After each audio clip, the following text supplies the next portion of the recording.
Hey, this is Andrew bringing you another Keyforge deck reveal and review, and it is July 4th, Independence Day here in the US.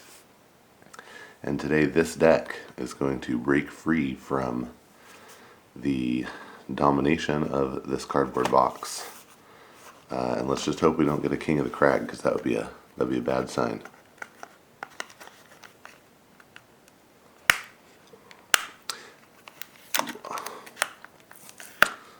This is one I have been holding on to since release day, so should be cool. And it's unlikely we'll get a King of the Crag now, because we have an Untamed, Logos, and Mars deck. Yet another Mars deck out of this first box I got. Really holding steady there.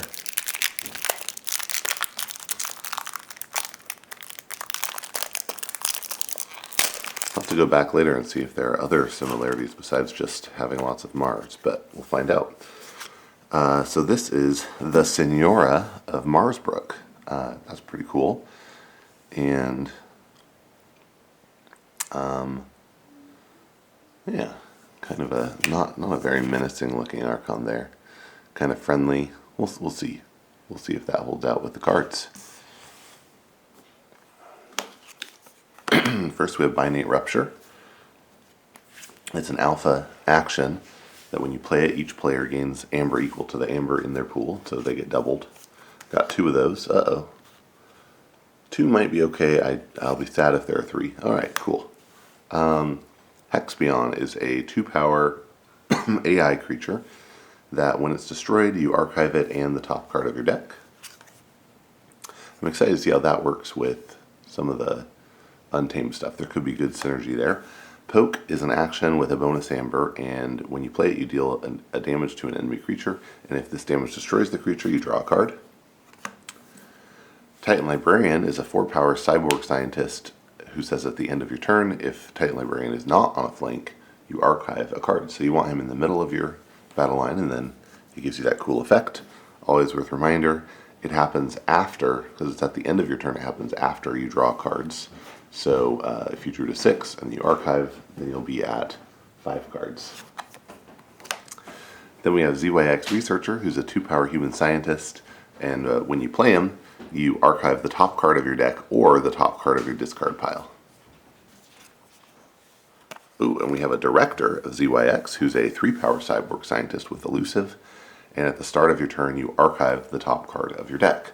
Am I going to get another project? I would be so happy if I got a project in this deck, especially because this has, I feel like the other one I got with Project ZYX didn't have quite enough archive support, and here we have pretty good setup.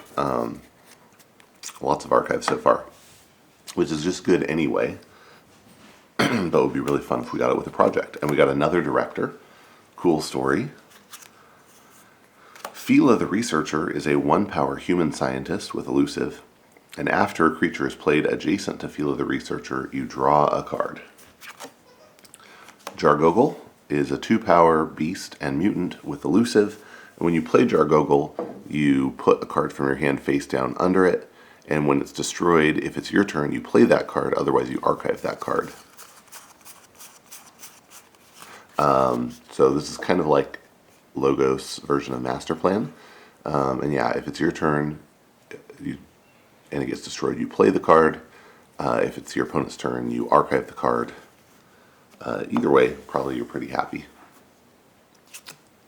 Remote Access is an action with a bonus amber. When you play it, you use an opponent's artifact as if it were yours.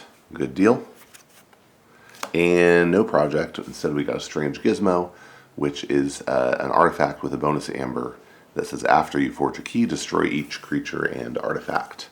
And that's always a little edgy. I'm always unsure about that, but I think it could be okay. Yeah. Cool stuff. Alright, let's see what we got in Mars. We got an Ixixli Fixed Finger. This is a 2-power Martian scientist with 2 armor and Elusive, and it gives your other Martian creatures +1 armor. Mars First is an action with a bonus amber that lets you ready and use a friendly Mars creature. Pretty good. Mind Warper is a 2-power Martian scientist with Elusive that has the action choose an enemy creature and it captures one from its own side. We got a Mind Worm. It's a 1-power elusive beast that before fight makes the creature that it's fighting deal damage equal to its power to each of its neighbors. Mother Gun is an artifact that exhausts to let you reveal any number of Mars cards from your hand, and then you deal damage to a creature equal to that number of cards. Good for taking care of pesky, elusive stuff. Vizima Thinktrone is a 3-power Martian scientist that when it reaps, you can archive a friendly creature or artifact from play. So far, I would be happy to archive ZYX Researcher for sure. Other stuff I would, maybe Strange Gizmo. Maybe I have a Strange Gizmo and I'm about to forge and I think, I actually have a pretty good board state. Let's save that for later. I think that could be a pretty good setup. Xanthix Harvester is a 3-power beast that can't be used while it has a non-Mars neighbor, and when it reaps you gain an extra amber. Psychic Network is an action that steals an amber for each friendly ready Mars creature when you play it. And so far we have 1, 2, 3, 4, 5 out of 8 cards. So pretty good so far. We'll see how many creatures we get in the next 4, but I think there's a good chance that works. Might like to see some big creatures, but we'll see what we get. Amber Conduction Unit is an artifact that says after an enemy creature reaps, if it's the first time a creature has reaped this turn, stun it. Mothership Support also likes to have friendly ready Mars creatures, and it gives you a bonus amber, and for each friendly ready Mars creature you deal 2 damage to a creature, and you can choose a different creature each time.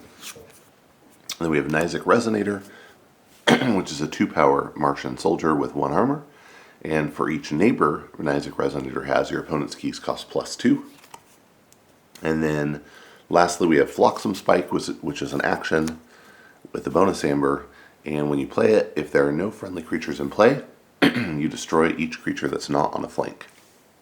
So I think we end up with a total of 6 Mars creatures. They're all a little small, which I'm a little concerned about.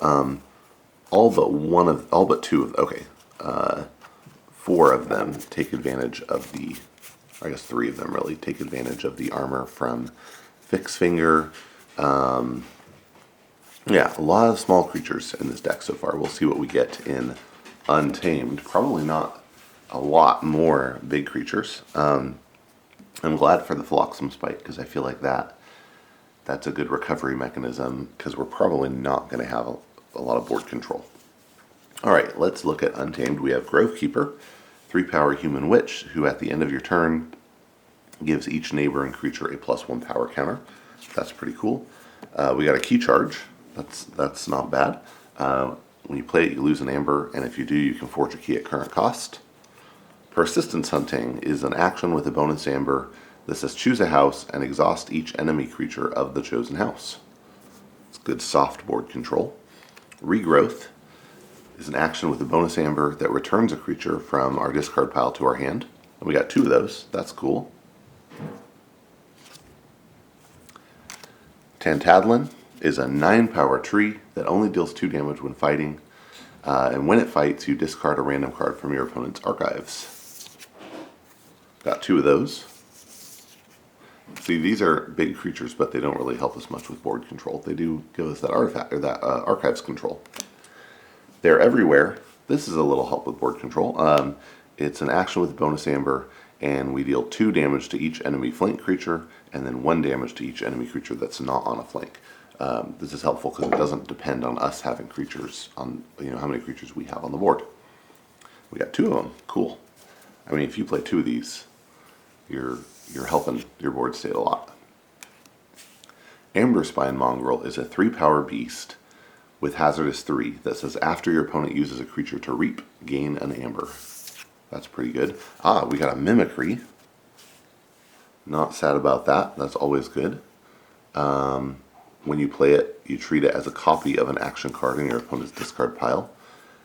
And then Roxador is a 4-power beast with Skirmish. It only deals 2 damage when fighting, and but it stuns the attacked creature. So, yeah, that's interesting. We have, again, not a lot of big stuff that's going to want to fight. We do have some amber generation. If we count up the amber icons here, we have 2, 3, 4. We're not going to have that many. 5, 6, 7, 8, 9, 10, 11. Wow, that's more than I thought. 11's not bad. So we do have some. We have a decent number of creatures, I feel like. 1, 2, 3, 4, 5, 6, 7, 8, 9, 10, 11, 12, 13, 14, 15, 16, 17, 18. We have 18 creatures. None that are really going to be just dominating the board. So that's what we have to worry about. And we do have some tools in the Flotsam Spike and the 2 copies of They're Everywhere to deal with that. So I'm not foreseeing this deck being, amazing, but it has some solid tools, and I think could be really useful. I think it's going to be a good middle of the pack deck that can probably sometimes break out and do really fantastic, and sometimes it's just going to get trampled, like the opponent is a herd of Roxadors. But we'll see. We'll have to see when it plays. Thanks so much for watching. I hope you enjoyed it as much as I enjoyed making it. And happy 4th of July to everybody out there. And keep on forging keys.